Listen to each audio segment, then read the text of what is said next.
Yo, what is up, guys? We are doing a live discussion of our major pattern change. Gonna wait for a few people to come on in here, and then we'll get started.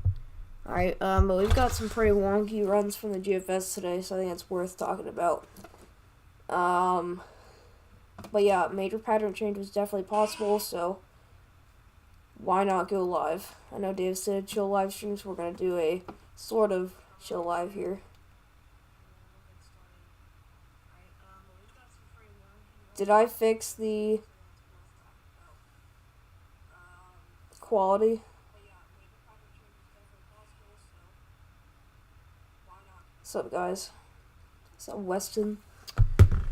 Dude, I need to fix the quality of the stream.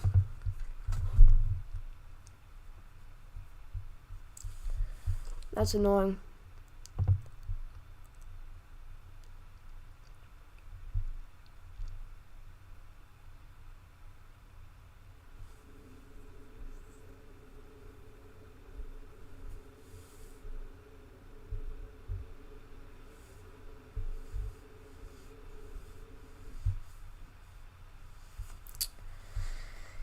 Anyways, maybe if I go here, nope.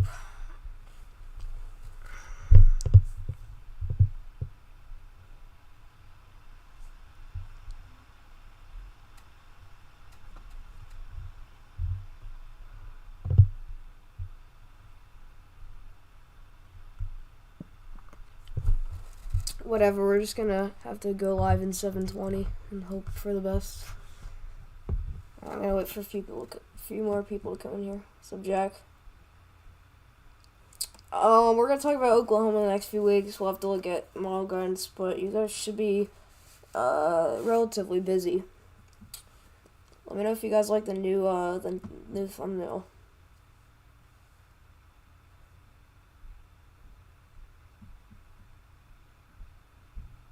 The stickers. How's the stream layout?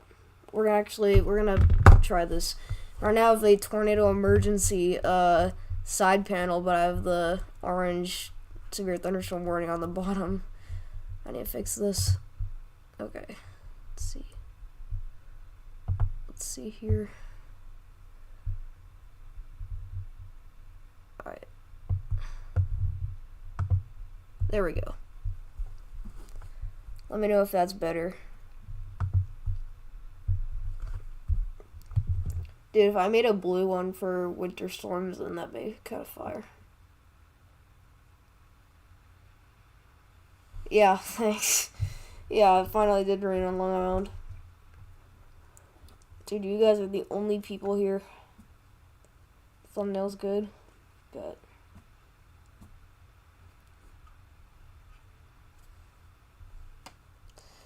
Alright, well, I'll fix the stream quality in a later at a later time, but right now I think we're just gonna get started. You didn't need a breaking live rain on Long Island. Dude, I could just go outside right now. Hold on, we got rain. We could do a chill live outside. We could do that later, actually. I'm down to do that. We have some showers moving through our area. Let's see. Yeah, I'll do that later. Alright. I'm just gonna wait a couple more minutes and then we'll get started now. Alright, so we're gonna start out by looking at the National Weather Service. So we're just gonna take a look at our current alerts at this point. Okay, so basically what you've got some, I believe these are air quality alerts. Yeah, we have air quality alerts here for sections of upstate New York into the Hudson Valley here. Alright, this is actually for wildfire smoke, I believe. Yeah, air quality levels in the outdoor air are predicted to be greater than an air quality index value of 100 for fine particulates.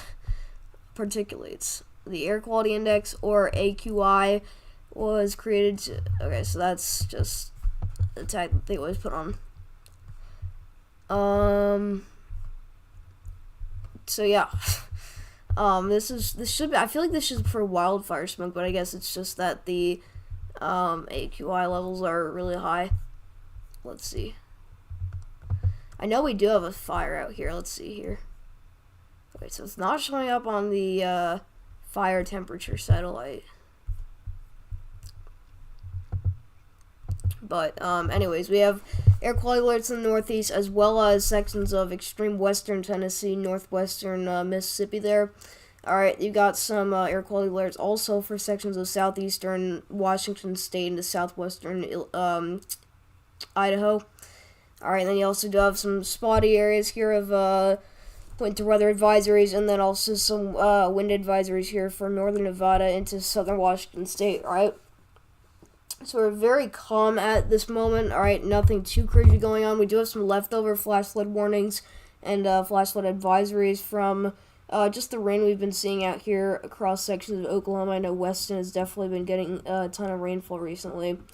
Alright, but you can see we got all that going on right now. So we move over here to the GFS. This is when things get really exciting. So you look at what we've got going on right now. Alright, so look at our let's look at our temperatures here.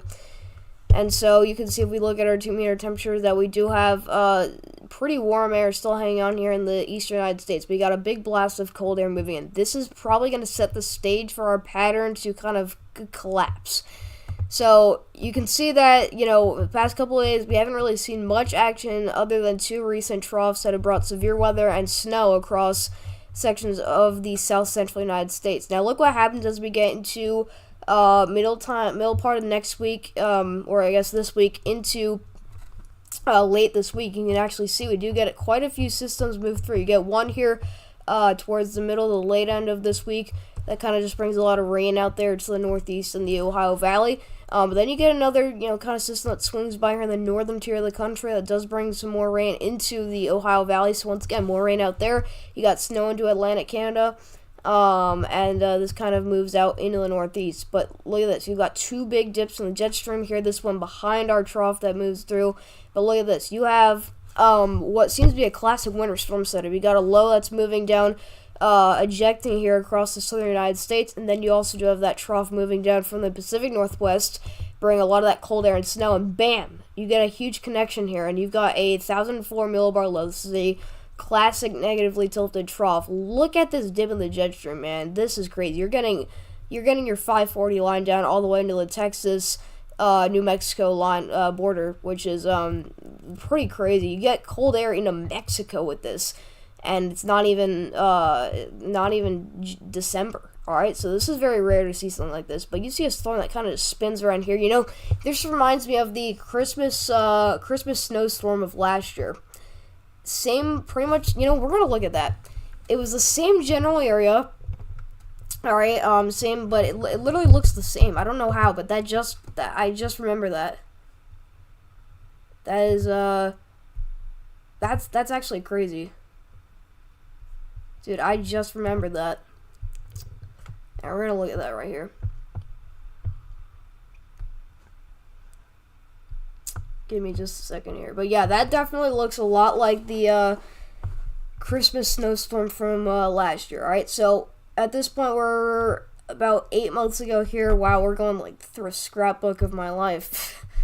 Okay, so this is pretty much that's New Year's Eve. So this should be okay, so those are actually our Christmas blizzards. So this was my Christmas forecast here. Alright, we had partly sunny and some clouds in the eastern United States. And there it is. You got your rain on the in the warm sector there across the upper Midwest into the southern plains there. Alright, so it's some backside upper level snowfall. And you can see that it looks almost identical. And then you got heavy snow across the sections of the Dakotas into Nebraska and into western Iowa, western Minnesota. What did I say? Look, it's exactly the same forecast. Alright.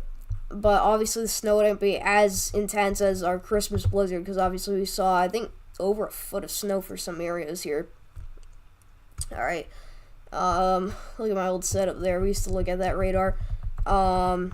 But yeah, look at this. Oh my gosh, wow. Dude, that is crazy. Can you spot the difference? That is wild. But yeah, that definitely looks pretty similar. Although the cold air was definitely much more intense, so that probably means that we had more snow back then, which makes more sense, obviously. But yeah, so our totals with that were definitely close to 10 inches. There you go, 10 inches in the Dakotas there. But wow. So yeah, I think we could definitely see a pretty brief and minor snow event here, but you see a big streak or like swath of snow here across the entire northern tier of the country, and at this point we're over 300 hours out. So this is a lot of whack here, but this storm system stays with us for a very long time. We're at hour 200, which by the way, this would bring an really intense severe weather event across Texas, really the Texas Panhandle into Oklahoma and Kansas.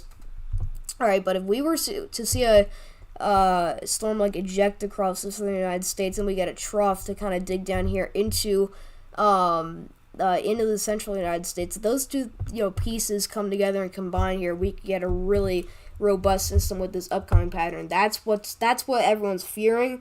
But who knows? I mean, some people would want that. What's up, Sam? Just wanted to give you want to give live just to show the amount of snow on the GFS for Long Island. I'm not gonna show that. I mean, maybe it will. Yo, Ryan Singh, what is good? Welcome to the stream. Dude, I haven't seen you in so long. I'm so happy you're still here. Yo, Levi. Dude, what's up with the brain rot? Stay away, RT. What's up? That snow could that snow hit skies? Look, that is not going to go in Oklahoma. I apologize, Weston, but there's no way we're going to get snow in Oklahoma before, like, January. I mean, I don't know. With this winter, it's possible you're going to get some snow events, like very minor snow events this year. I mean, if we get, like, a huge Texas deep freeze event, then maybe, but definitely not before January. Really, the start of January marks when you guys have the very low chance, at least, to see some of that stuff. But you can see this one of the GFS just showing a lot of peace and energy here. Ends off with a humongous dip in the jet stream, goes all the way down to the Gulf of Mexico here. And you look at our temperature anomalies here. Hey, that was actually our shaded temperature, but you look at our temperature anomalies just for the heck of it, and you can see that just a lot of big bursts and blasts of cold air here that kind of fall down into the United States. This is our big blast of cold air. Look at this. You're getting down to 12 degrees below average in northern Mexico. That is very unusual here for November, but the far future definitely looks it looks cloudy, meaning that we don't really know what's going to happen, but I think we're definitely starting to see a lot of signatures here from models of a very active upcoming pattern here. But you look at the European AI model for this, alright, and you look at its temperature anomalies, and do we get another big blast of cold air on this model? We do. It's just not as robust, but we do get a few instances here of cold air. Look at this. Starting to see some of that cold air creep down from Canada. Right, that is the polar jet stream bringing in some of that cold air. So if we get a cold air, big blast of cold air that influences, these storm systems, that could definitely bring some snow opportunities, some areas at least, if you're farther north, if you're in the northern tier of the country, alright, you could get a little excited, but, I mean, that's really going to be for the upper Midwest. I'd say the two regions that need to be most prepared for snow, at least, or, that could be excited about snow, really is the Pacific Northwest, meaning upper elevations, and also the upper Midwest. Those two areas are going to be the most active for possible snow. Everyone else probably going to stay rain, maybe some, if we get enough cold air, we still don't know exactly what's going to play out, but Canadian model almost completely agrees with the GFS, ends off with an absolute banger of a blast of cold air here. So we're not, going to be forecasting over 200 hours out, but it is a pretty good signal for some pretty intense cold air. 12V GFS model run hour 3:30. I'm gonna memorize that so I remember to look at that model when I'm sad. Yeah, definitely gonna verify.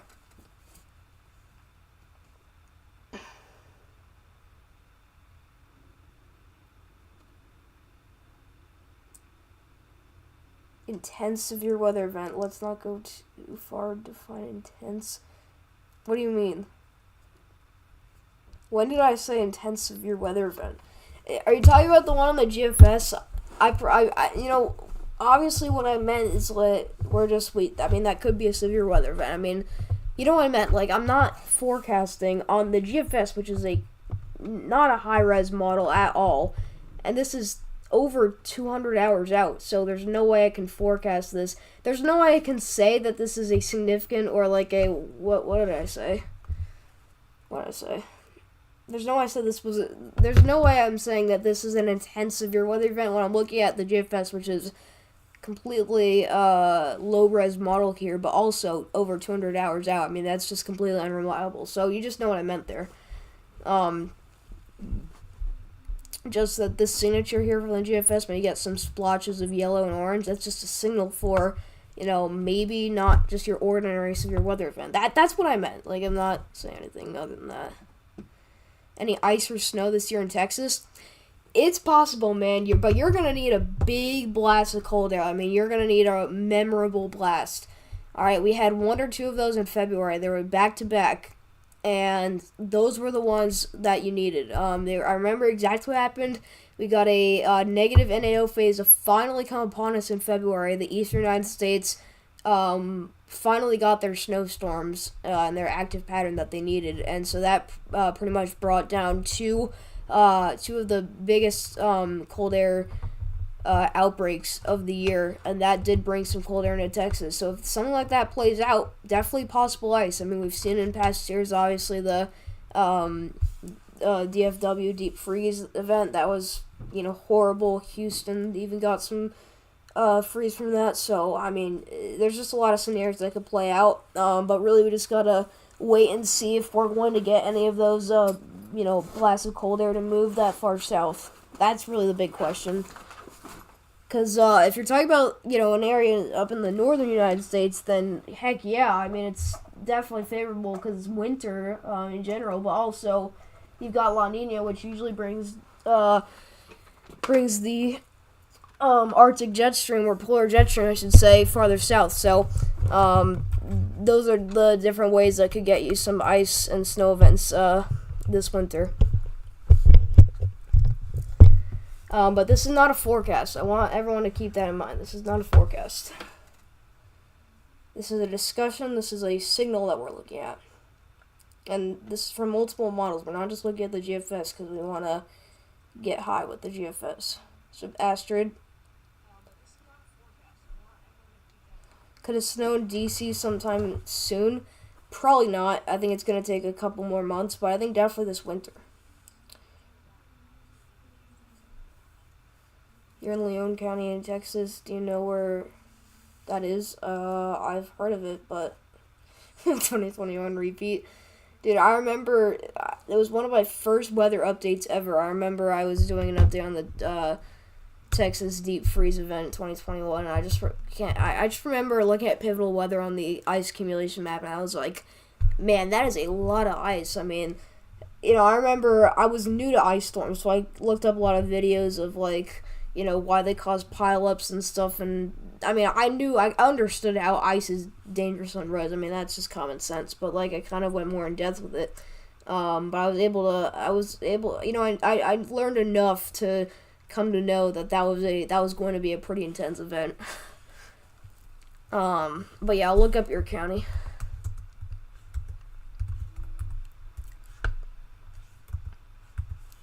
I'm not looking up Leon coin. There we go. Where's that at?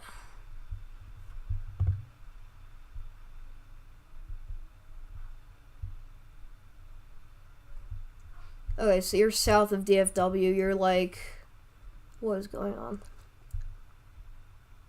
So you're near Crockett, Texas. Alright. Gotcha. Yeah, I mean, that's pretty far south. You're pretty close to, Gulf Coast, obviously, but for you would just need a very memorable cold blast. That's all I can say. If you get an ordinary cold blast, like Arctic blast for winter, alright, I'll draw a line. This is, just a really crappy, just drawing here. But say you had, I don't know why my pen isn't working here, but let's just say, for instance, you had like a blast of cold air. It's just not working. But that pretty much would get down here into like, I don't know, Kansas, Missouri, and then kind of go back up into Canada. You'd probably most likely be south there. But if you got a more memorable cold blast fair, being like a very strong one, that kind of makes the headlines of the season, then maybe. But it just really all depends on how far south the cold air gets. But yeah, that's pretty much how I can answer your question. Yes, sir, you are the Rizzler. Someone make a poll in chat. I don't know if you can, but let's make a poll. Is Levi WX the Rizzler? Yes or no? We'll see. Jack, you are not the Skibidi Sigma, or are you?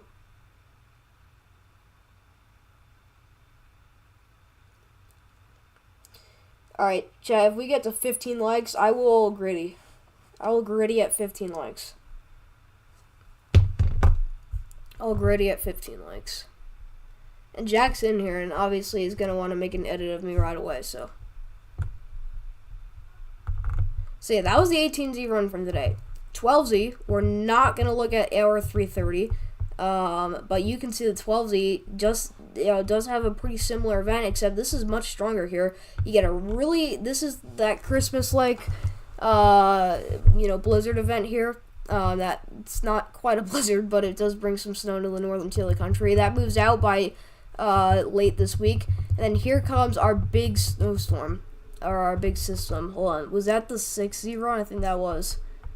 Yeah, so this is actually the same as what the 18Z run showed, but the 6Z is the one that showed the really deep low. So just watch this. We get a few pieces of energy that fly through here. Notice how all of them are stronger than previous runs. Look at this one. This is a 987 millibar low rather than borderline 1000 millibar.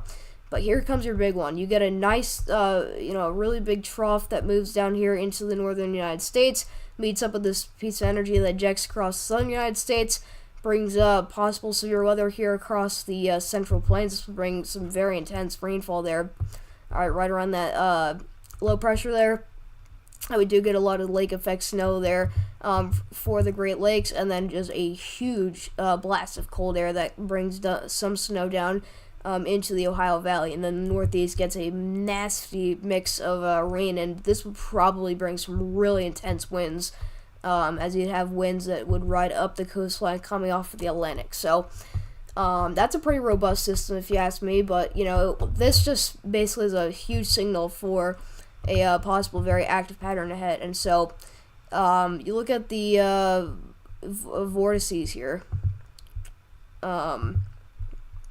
or the cyclonic vortices here. This basically just shows how much energy we have in the atmosphere. You can see all the different pieces of energy flying through the country here. If you get any cold blasts that come through here, I'm telling you, you're going to have chances to get snow. It's just got to be a matter of how far north you are. The more farther north you are, the higher your chances are for seeing snow. That's all I gotta say for this, honestly. Is that Jack Alt? Dang. I like your profile picture. Remember, 15 likes, and I'm grittying.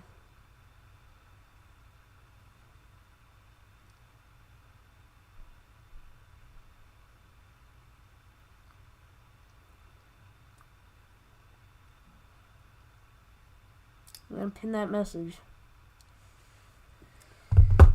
Alright, but yeah, we're gonna chill here live.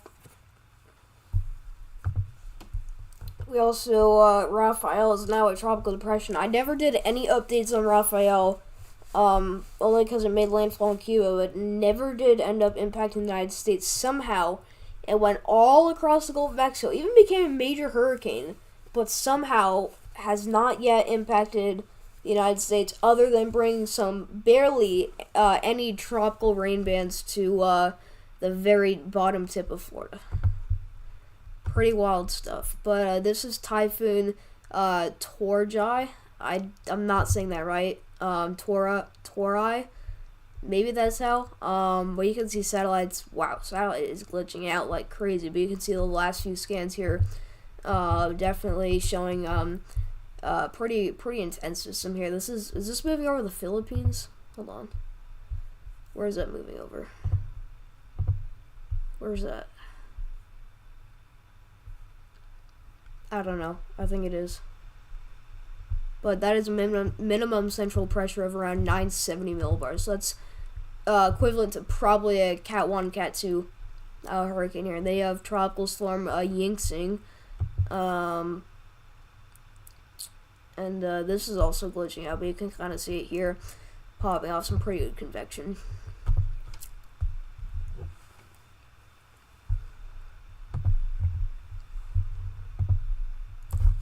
But yeah, Raphael is getting torn up into shreds. So I think what we're going to do is we're going to stay live here for a while. We're going to look at the OZ run as it comes out together. And then after that, if you want more live stream, just chilling out, then I'll go out on my front porch and enjoy the first rain we've seen in months. So I do that. You gotta go. I'll let you know if you're the Rizzler. No one made that poll. I would have made it, but I don't know how.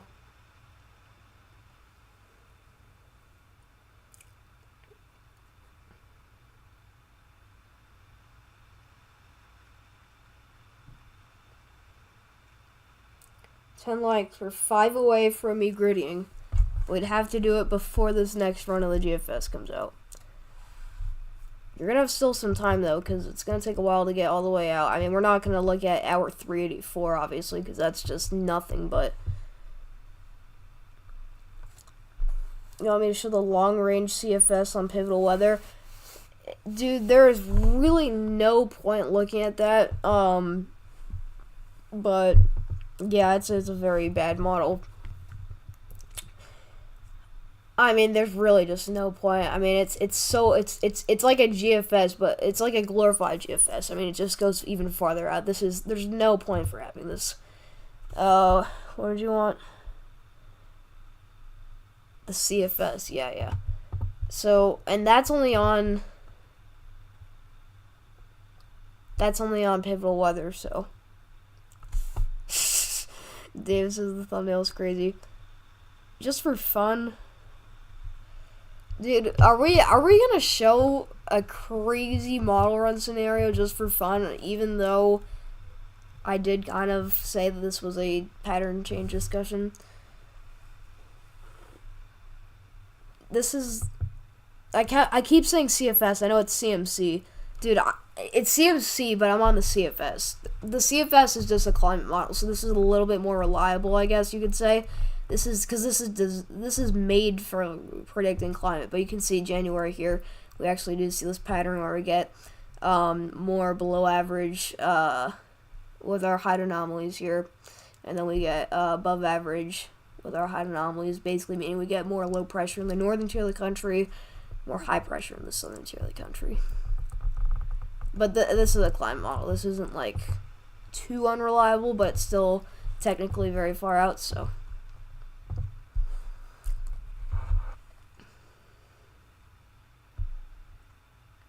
$11 likes. We are 4 away from me grittying. Yeah, it's 10 times worse. Yeah, no, this is not the right one. Alright.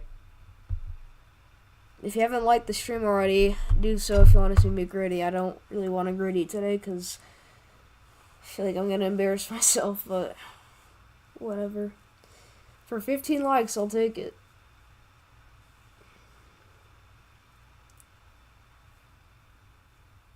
Yo, Dave, that's crazy. You said you didn't even like her anymore.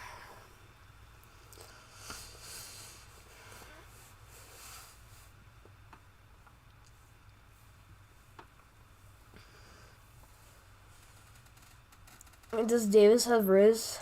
Does Davis do Riz? It was a joke.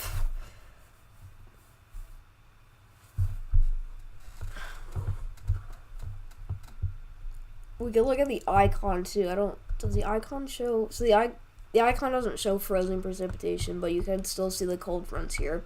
So we also do get more pieces of energy. This definitely on this ending, time frame here, this run, This, I can already tell you, would probably bring some snow down here into probably the Midwest, but that cold front still got advanced for that. Davis just talked to. Oh, that's crazy.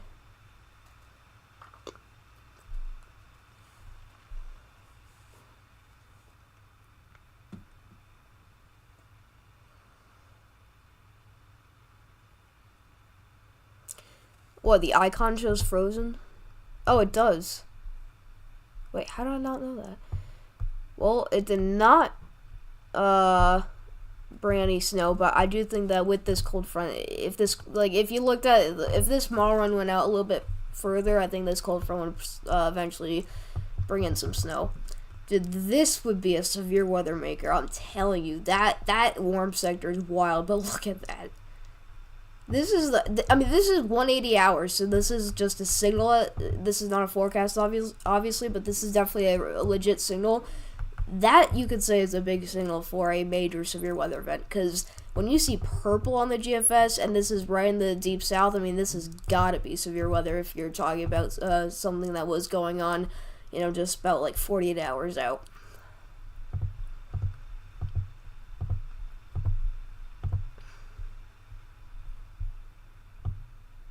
Yeah, that's just wild.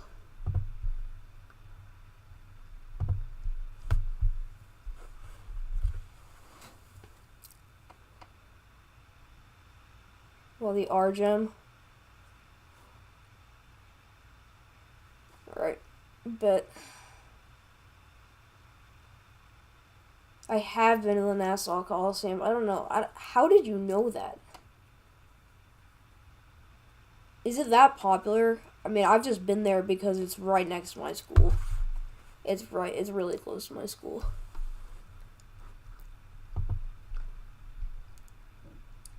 Alright, you want the nav gem here. So Davis wants the nav gem. Alright, this does not show R gem. My bad. Where is the R gem?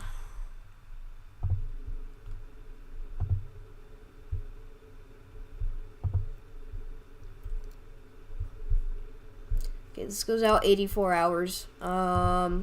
This does show rain and snow here, but R-Gem basically just showing our storm system moving through. This is what's bringing the rainfall that I'm getting right now, luckily. This is it. I'm in love with this storm system. I love this storm system. We do actually get another system that kind of pops up here. This is the one that's going to be moving through midweek to late week here. You can actually see we do see quite a lot of rain here across the Midwest here as that low kind of moves across the country. But I believe that's what Davis wanted me to show. What's up, Jesse? What's up, Cameron Simpson?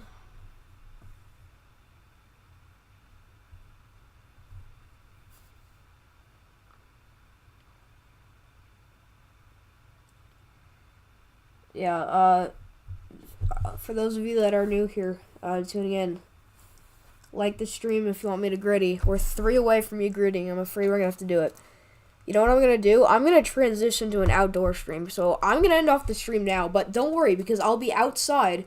I'm going to restart the stream. I'm going to end this one off, but then right away go outside my front porch and start a new one, and then we'll be right back to where we left off. So as of right now, this stream has 12 likes, so I'll say if the next stream gets 3 likes, so it's pretty much a guarantee that next stream I will gritty. Alright, so just let me know if you guys want that. Yeah, I'll make you mod.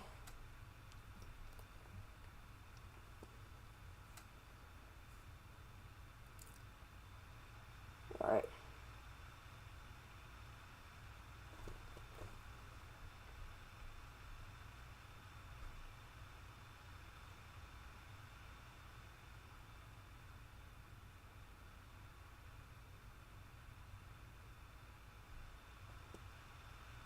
Alright, everyone respond to the top message. Keep in mind, we are 2 away from me grittying. Alright, I won't end. You know what? Davis is gonna like the stream on both of his mods, his alts. So I am going to wait until we hit 15 likes on this stream, and then once we hit 15 likes, I'll start a new stream, and on that new stream, I will gritty. I promise you. Of course, I'm gonna make an edit. One more. We're one away. Yeah, alright, so I'm gonna go outside. We're gonna just wait to confirm that this stream hits 15 likes, because I'm not grittying if we don't hit 15. And then I'll raise the bar to 25 if, oh, there we go. We just crushed that. Now we're at 16. Alright. Oh, new sub? Dang, thanks.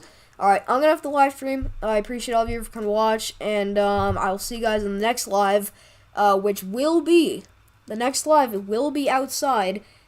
Stay tuned, don't go anywhere, just, keep yourself on my channel page. I know a couple new people came in, so if you just did come in, then please hit the subscribe button while you're at it, but I'll be right back with you guys.